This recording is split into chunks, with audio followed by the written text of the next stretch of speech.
Linda Hayes woke up to a ceiling she didn't recognize. She blinked slowly, letting the room come into focus. She was in the hospital. Recovery ward. Right. She had done it. She turned her head toward the chair beside her bed, the one she had mentally placed Ethan in 100 times during the days leading up to surgery. She had pictured him there, leaning forward, holding her hand, maybe crying a little. Ethan wasn't much of a crier, but she had let herself imagine it anyway. The chair was empty. She told herself not to read into it. He was probably getting food, probably exhausted from worrying. She shifted against the pillow and winced as her left side pulled tight. The nurses had warned her the first few days would be uncomfortable. Her body needed time to adjust. She stared at the ceiling and waited. The room had no flowers. She noticed that now. Most recovery rooms she had passed in this hospital had something, a small bouquet, a card propped on the nightstand. Her nightstand had a plastic cup of water and a folded information sheet about post-operative care. She reached for the water, drank slowly. She had grown up in a small town on the edge of Lake Chelan in Washington state, raised by her grandmother after her mother stopped coming home. Not all at once. Her mother disappeared in stages, coming home drunk, high, or with different men, until one day she just didn't come back at all. Linda was 9. Her grandmother Nora never explained it dramatically. She just pulled Linda close one afternoon and said, "Some people don't know how to stay. That's about them, not you." Linda had carried those words her whole life without fully believing them. Because what she learned, what she absorbed from every year of watching her grandmother work herself tired, from every birthday her mother missed, from every relationship that asked more than it gave, was that love had to be earned. You proved yourself worthy of it by what you were willing to give up. You made yourself necessary. You stayed when it was hard. You gave until the other person had no reason left to leave. She had spent 32 years operating on that belief, and now she had given a man a kidney. She heard movement near the window and turned her head. Ethan was standing there. His back was to her, hands in the pockets of his jacket, looking out at the parking lot below. He had been there the whole time. She felt a rush of relief so strong it embarrassed her. "Ethan?" Her voice came out smaller than she expected, rough from the anesthesia. He didn't turn around. She waited. "Hey, I'm awake." He shifted his weight slightly, still didn't look at her. Her chest tightened. "Ethan, are you okay?" A few seconds passed. Then he turned. His face was not the face she had imagined. There were no red eyes from crying, no exhausted relief, no gratitude. His expression was flat, almost bored. He looked at her the way you look at a stranger on a bus, briefly, without real interest. He looked at her the way you look at an inconvenience. "You're awake," he said. "Yeah." She tried to smile. "Just woke up. I kept looking for you. I've been here. I know. I see that now." She reached her hand toward the bed rail, an instinct. She wanted him to come closer, to sit down, to be the person she had sacrificed for. "Come sit with me." He didn't move. He looked at her for a moment longer, then looked away, like the conversation was already over. "You did what you wanted," he said quietly. "Don't expect me to worship you for it." Linda's hand stayed on the bed rail. She didn't pull it back. She just left it there, fingers wrapped around the cold metal, while his words settled over her. She waited for the joke, for the smirk, for him to say, "Gotcha," and finally walk over. He didn't. He pulled out his phone and turned back to the window. Linda doesn't know yet that those words are only the beginning. Stay with me, because what Ethan does next will leave your jaw on the floor. Drop where you're watching from in the comments below. And if you think Linda deserves so much better, hit that like button right now, because this story is just getting started.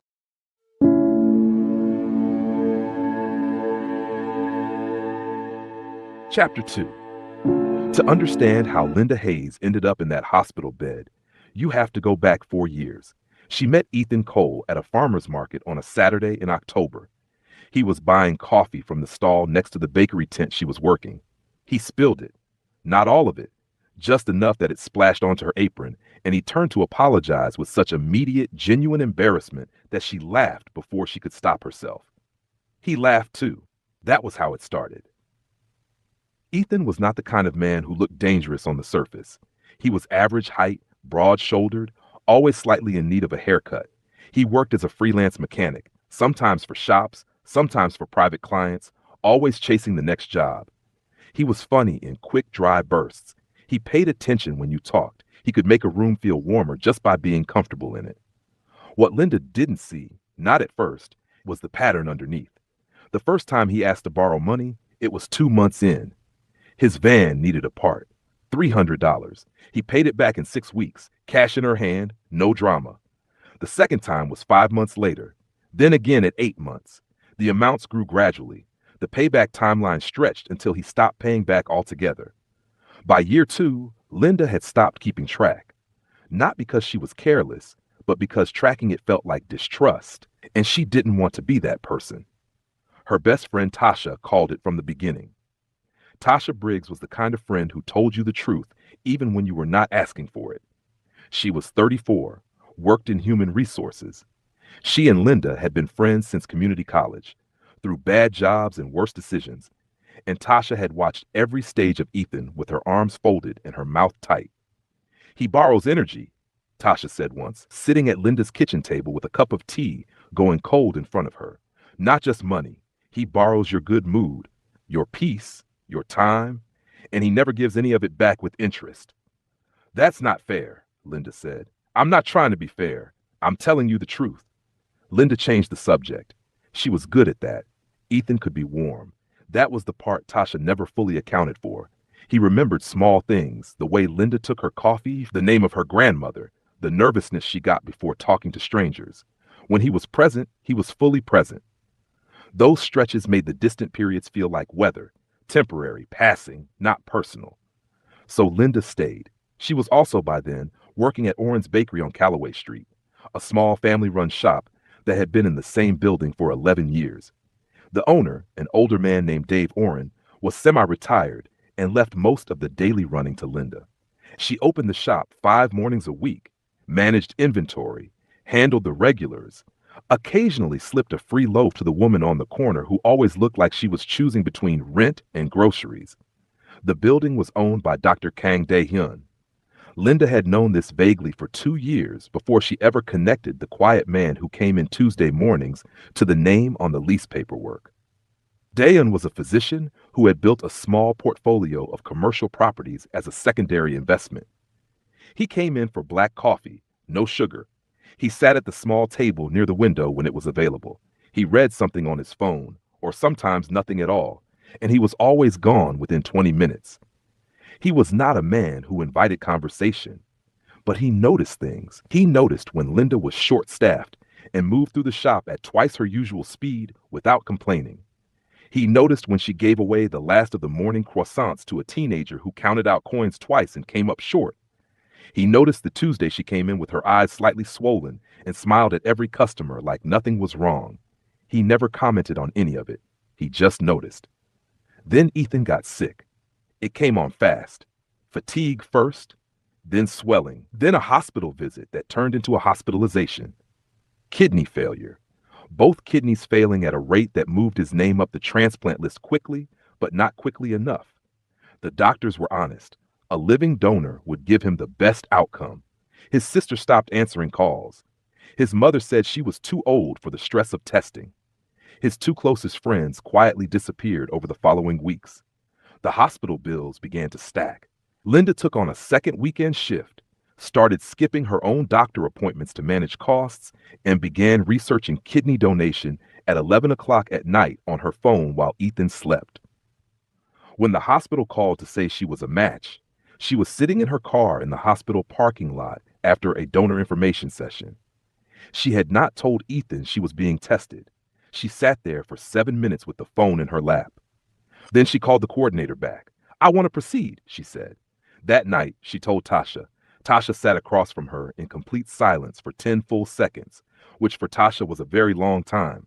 "Linda," her voice was careful, "you are talking about major surgery, 1 kidney, for a man who has never once put himself last for you.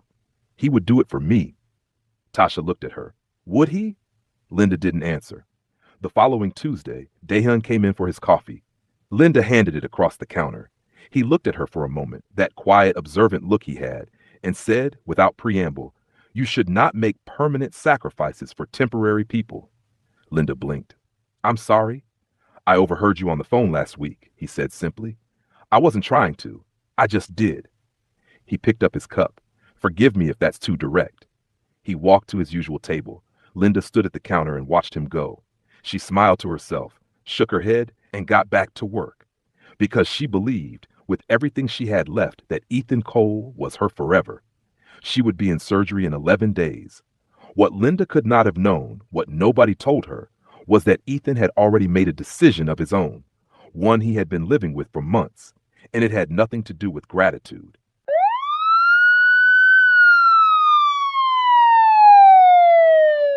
Chapter 3. The surgery was successful. That was what the doctor told her when she woke up the second time, fully conscious, no longer drifting. Successful. Clean. Ethan's new kidney was functioning. His body had accepted it without complication. Linda closed her eyes and felt relief. She had done it. The chair beside her bed was still empty. She told herself he was probably with his doctors, getting checked over, getting good news, maybe calling his mother. The same mother who had disappeared when things got hard, but would certainly reappear now that the crisis had passed. Linda understood that. She didn't hold it against anyone. She just wanted to see his face. She waited through the afternoon, through dinner, broth and crackers she barely touched, through the slow, dimming light of early evening when the ward got quieter and the nurses moved more softly between rooms. He didn't come. Day 2 was the same. She told herself he needed rest, that he was recovering too, in his own way, even though he had been discharged 24 hours before her surgery and was already home. She told herself he probably didn't know what to say, that men process things differently, that he would come when he was ready. She had a lot of conversations with herself those 2 days. On the morning of day 3, she heard footsteps in the hallway and recognized them before he appeared in the doorway. She had memorized the rhythm of Ethan's walk years ago without meaning to. He came in without flowers, without anything. He was wearing his gray jacket, the one with the frayed left cuff she had been meaning to mend for months. He looked rested. He looked fine. He pulled the chair slightly away from her bed before sitting down. She noticed that. The distance. She noticed it and filed it away. Hey, she said, I've been waiting for you. I know, I had things to sort out. Is everything okay? Your levels. Everything's fine. They said the kidney's working well. He said it without looking at her. His eyes moved around the room, the window, the door, the floor, anywhere but her face. Linda watched him. You don't seem happy. He exhaled through his nose, a short, tight sound. Ethan. She kept her voice gentle. Talk to me, what's going on? He was quiet for a moment. Then he said, You should have just died on that table. Would have made things easier. Linda blinked. She waited for his expression to shift, for the corner of his mouth to twitch, for him to reach over and grab her hand and say he was kidding, that it was a terrible joke, that he was sorry. His face didn't move. She let out a small, weak laugh anyway, because the alternative, believing he meant it, was not something her mind could hold yet. That's not funny, she said softly. I'm not joking. The room was very quiet after that. The 2 weeks that followed were slow. Linda came home from the hospital still moving carefully, still managing the ache in her left side that flared when she twisted or reached too high. She needed help sometimes, getting up from low surfaces, carrying anything heavier than a grocery bag. She didn't ask for much. She knew Ethan well enough by then to keep her needs small, but even small needs annoyed him. The first time she reached for his arm, getting out of the car, he went rigid. Not angry, just rigid, pulling his arm slightly inward so her grip slipped. She caught herself on the door handle. He walked ahead without looking back. She told herself he was stressed, adjusting to his new medication schedule, processing the weight of what had happened. She kept telling herself things. At night, he slept with his back to her, pressed close to his edge of the bed, as if she was a plague he couldn't touch. She would lie in the dark, listening to him breathe, staring at the ceiling. Once, at 2 in the morning, she pressed her fingers gently against the left side of her abdomen, the long, healing incision beneath her clothes, and just held them there. She didn't know why. She just needed to feel it. 3 days after she came home, she woke up to an empty bed, found him in the kitchen, phone to his ear, laughing at something. Low, easy laughter, the kind she hadn't heard from him in months. When he noticed her in the doorway, the laughter stopped. He turned away and wrapped up the call in 30 seconds. Who was that? She asked. Nobody. Work thing. She poured herself a glass of water and went back to bed. 1 week later, she was making toast when his phone buzzed on the counter. He was in the shower. She glanced at the screen without meaning to, just a reflex, and saw a name. Maribel. She picked up the phone. She didn't plan to. Her hands just moved. The message thread was long, very long. She scrolled up slowly, the toast forgotten, smoke beginning to curl from the toaster behind her. The first message between them was dated 8 months ago, 2 months before Ethan's diagnosis, 6 months before Linda's surgery. Her hands stopped scrolling. She stood in the kitchen with burnt toast filling the air, and she understood, with absolute clarity, that Ethan Cole had never been hers at all. She gave him a kidney. He gave someone else his heart. But the worst part, the part that will stop you cold, is what Ethan told Maribel about Linda.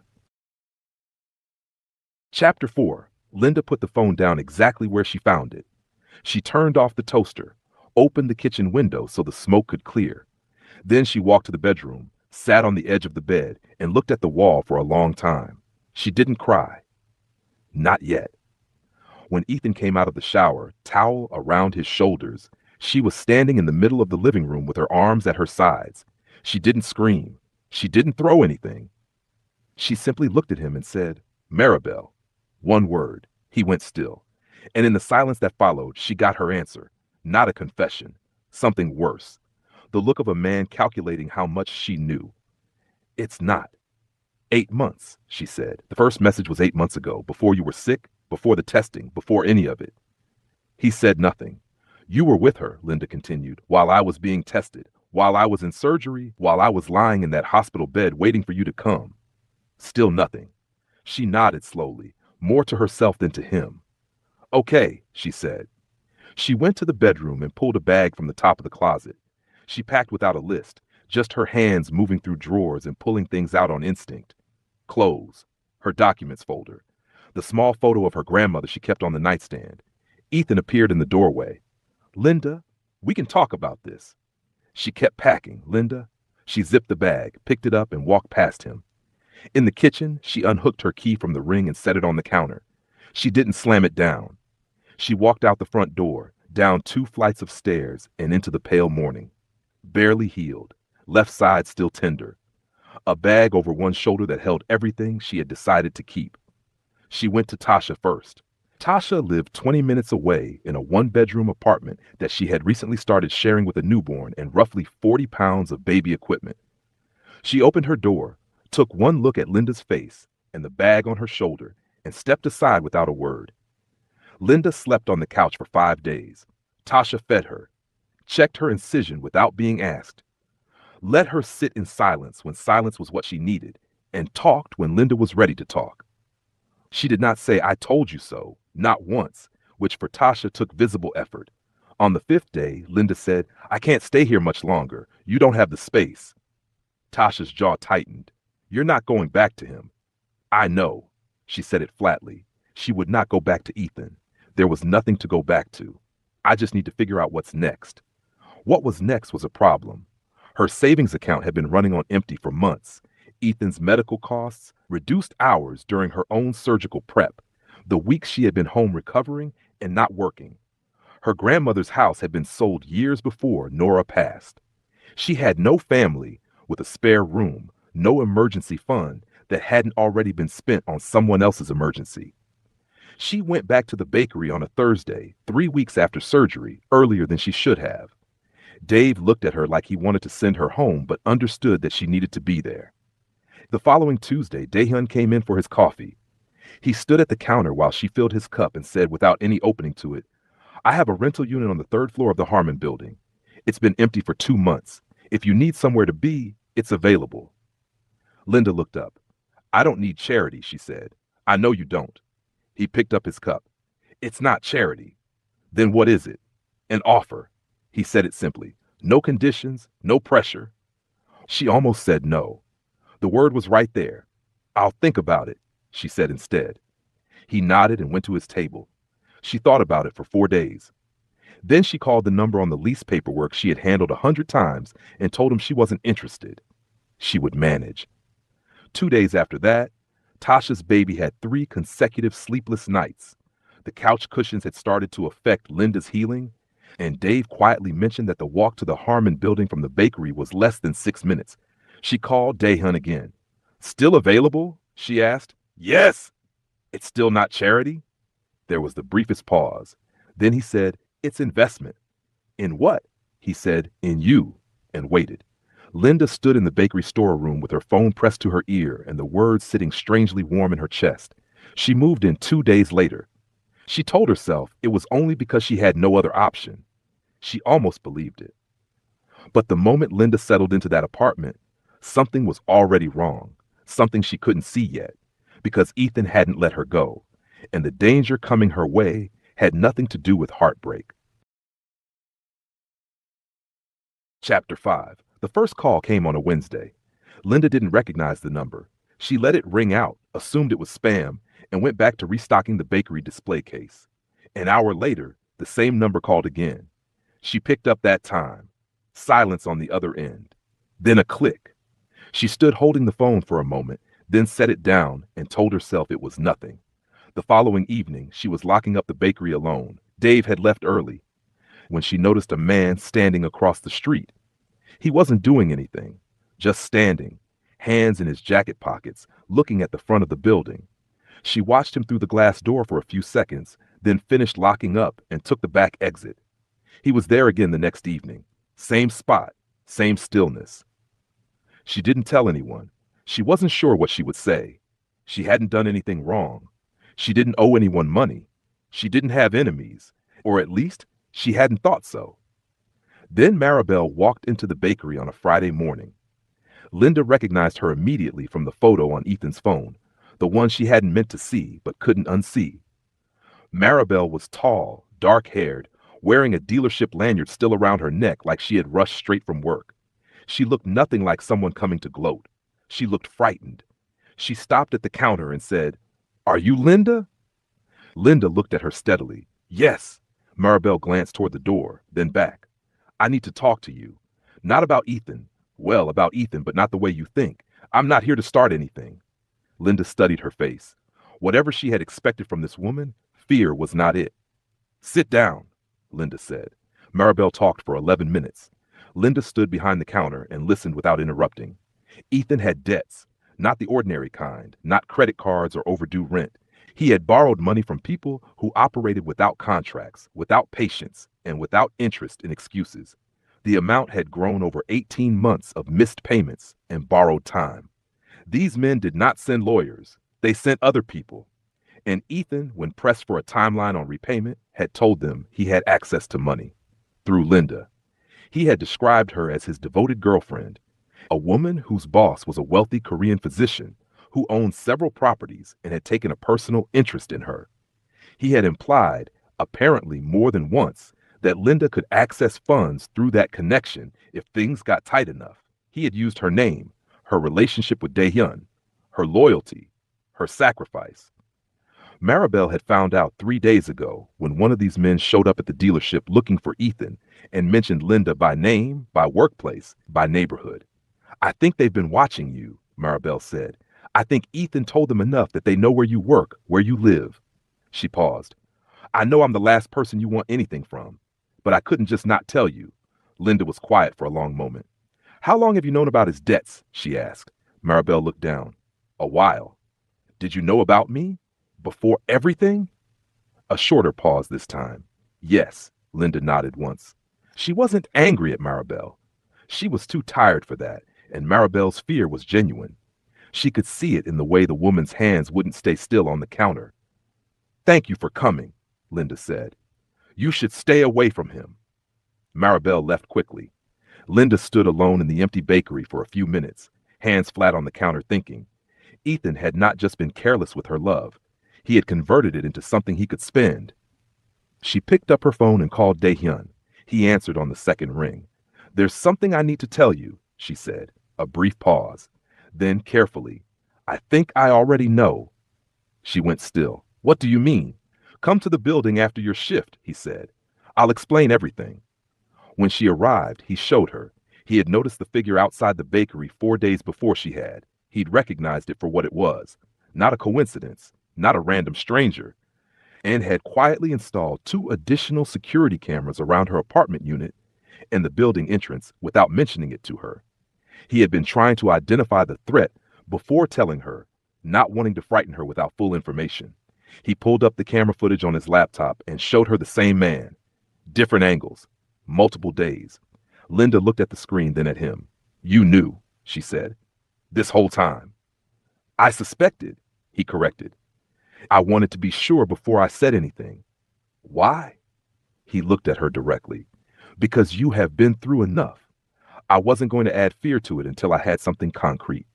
Linda sat back. She had spent 4 years with a man who used her worry to control her, and here was a man who absorbed her risk quietly alone so she wouldn't have to carry it uninformed. She didn't know what to do with that. Linda was finally safe, or so she thought, because that night something happened at her apartment that no camera could have fully prepared them for, and Daehyun would have to make a choice that would change everything between them. Chapter 6 Thursday came in cold and still. Linda finished her shift at the bakery, walked the 6 minutes back to the Harmon building, and climbed the stairs to her unit on the 3rd floor. She had taken to using the stairs instead of the elevator, not for exercise, but because the stairwell had a window at each landing, and she had started checking her surroundings without realizing she was doing it. Old habit, new reason. The apartment was quiet. She locked the door behind her, dropped her bag on the chair by the entrance, and stood in the small kitchen for a moment with her eyes closed. She had gotten better at this, at arriving home and giving herself 60 seconds of nothing before the evening started. She made rice, ate it standing at the counter because the table felt too formal for one person, watched 20 minutes of a show she wasn't really following. Then she turned off the lights and went to bed. She was almost asleep when she heard it. A sound from the front of the apartment. Not loud, just a soft, metallic shift that lasted 2 seconds and then stopped. She lay in the dark, eyes open, and waited. Silence. She told herself it was the building settling. Old buildings made noise. She had told herself this before. Then she heard footsteps, slow, deliberate. Someone moving through her living room with the careful effort of a person trying not to be heard, which somehow made it worse than if they had just walked normally. Linda did not move. Her phone was on the nightstand. She reached for it without sitting up, keeping her body flat, her breathing controlled. She opened it under the blanket, the screen brightness already set low from the night before, and typed Daehyun's name. She pressed call and held the phone against her ear without speaking. The footsteps stopped. She heard the intruder pause, listening for her the same way she was listening for him. The apartment was small enough that there was nowhere for the sound of her call to disappear to. She heard him shift his weight. She sat up. It was not a decision. Her body just moved. The bedroom door pushed open. A man she had never seen stood in the frame, thick, middle-aged, wearing dark clothes, taking up the doorway. He looked at her. She looked at him. Neither of them moved for what felt like a long time, but was probably 4 seconds. Then the front door of the apartment came open hard. Daehyun moved through it fast. He had been in the building. She found out later he had been reviewing camera footage in the ground floor office when her call came through, and he saw the feeds simultaneously. He had the door code. He had been 40 seconds away. What happened next was brief. Dan was not a large man, but he was fast and he was certain. The intruder turned. There was a short, sharp confrontation near the hallway. Movement, impact, the crash of something against the wall. The intruder wrenched away and ran. The front door slammed. Then it was quiet. Dan stood in the hallway, breathing hard, his collar twisted. He looked toward the bedroom. "Linda, I'm here," she said. She was sitting on the edge of the bed with her feet on the floor, hands pressed flat on her knees. She was not shaking. Not yet. That came later. He called the police. They arrived in 9 minutes. She gave a statement in her living room while an officer took notes and another walked through the apartment. Daehyun stood near the kitchen, arms folded, watching everything with focus. When the officers left, the apartment felt very large and very empty. Linda stood in the middle of the kitchen, and that was when the shaking started. Not dramatic. Just her hands, then her shoulders, then all of it at once. The weeks of it, The surgery and the hospital chair and the burnt toast and Maribel's frightened face and the man in her bedroom doorway and Ethan's voice saying would have made things easier. All of it arrived at the same moment, and her legs simply stopped cooperating. She went down slowly, sat on the kitchen floor with her back against the cabinet. Dan found a blanket in the hallway closet. He brought it over and draped it around her shoulders without asking. Then he sat down on the floor beside her. He didn't say anything at first. He didn't fill the silence with reassurance or questions or plans. He just sat there with her on the kitchen floor while she came back to herself slowly. After a while, she said, "I gave him part of my body." Her voice was flat. She wasn't crying, and he still wanted more. Dahyun was quiet for a moment. Then he said, "Then let that be the last thing you ever give someone who doesn't deserve you."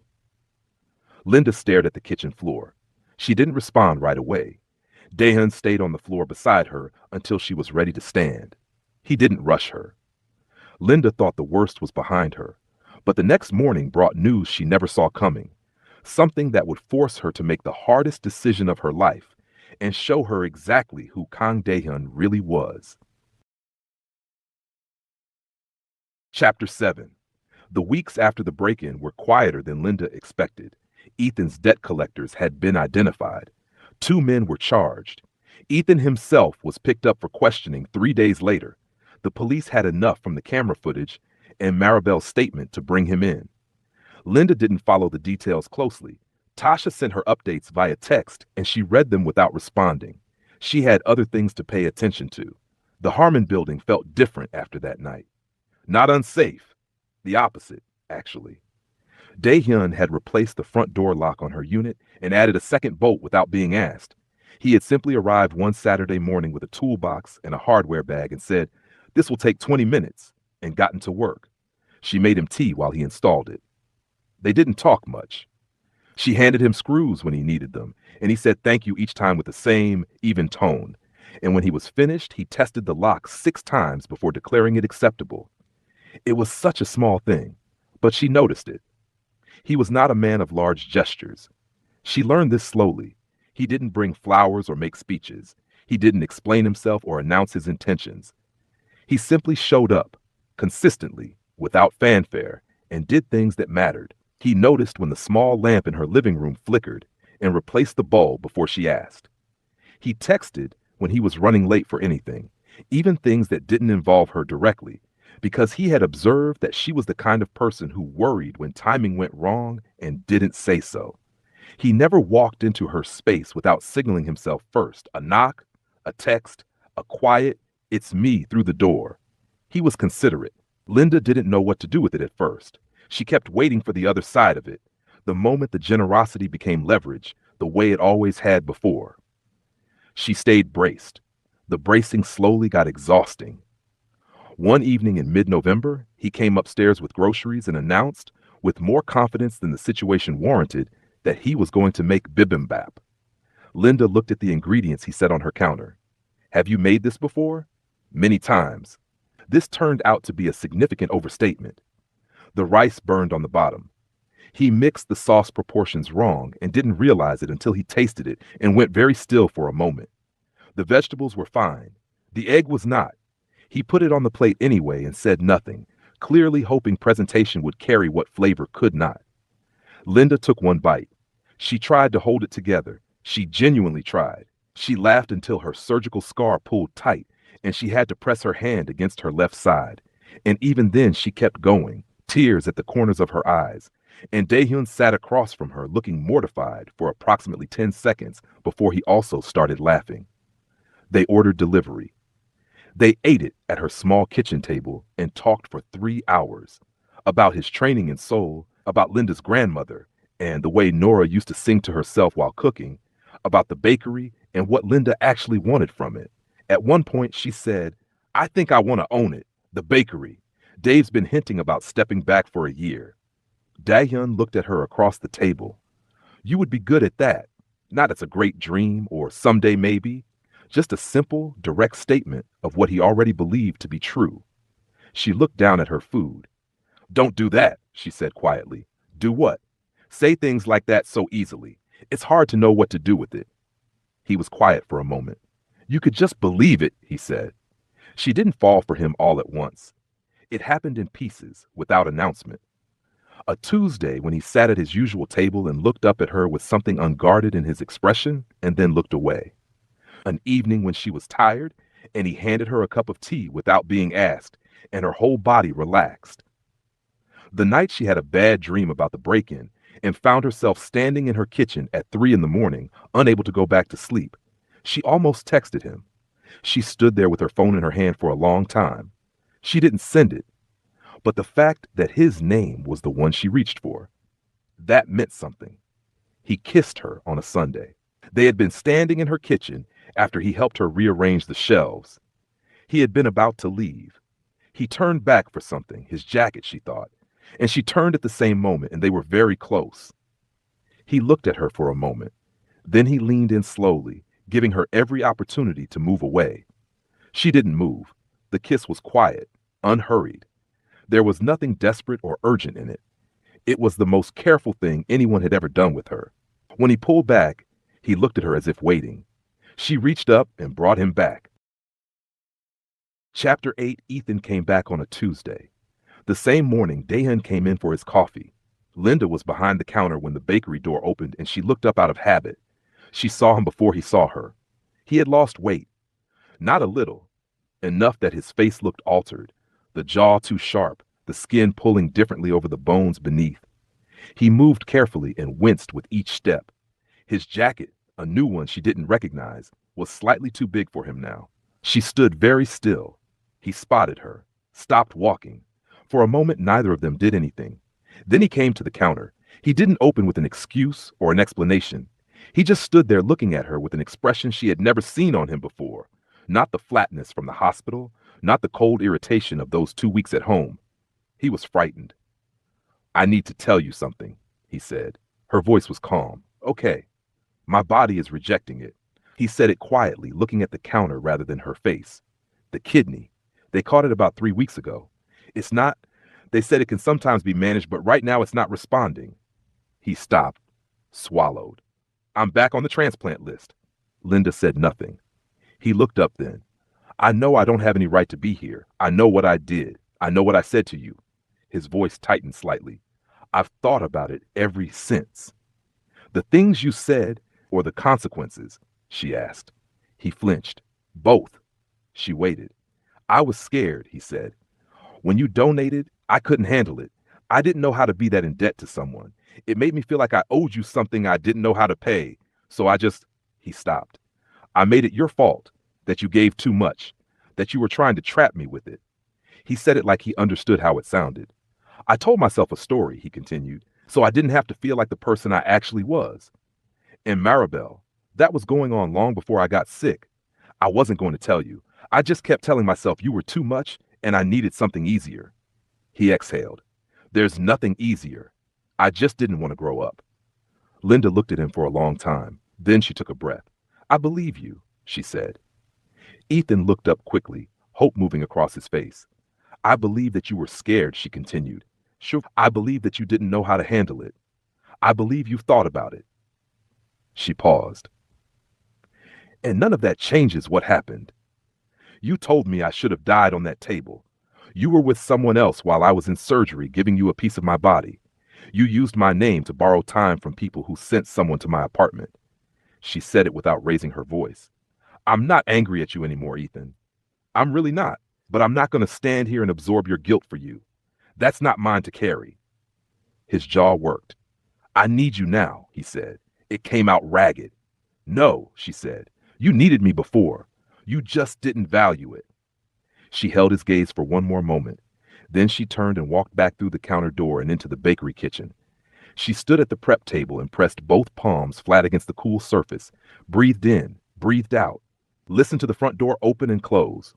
It was done. She was waiting for grief to arrive.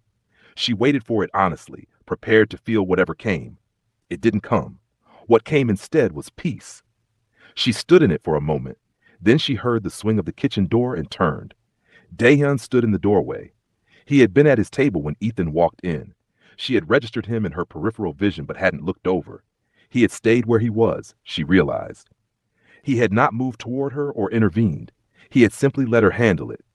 He looked at her now, read her face the way he always did. He asked nothing. He walked to the counter, poured coffee from the pot she kept on the back warmer, and held it out. She crossed the kitchen and took it from him. Their fingers overlapped on the cup for a moment. She looked up at him. "I'm okay," she said. He nodded once, like he already knew. Chapter 9. 6 months is not a long time. But sometimes 6 months is enough to make the life before it feel like it belonged to someone else.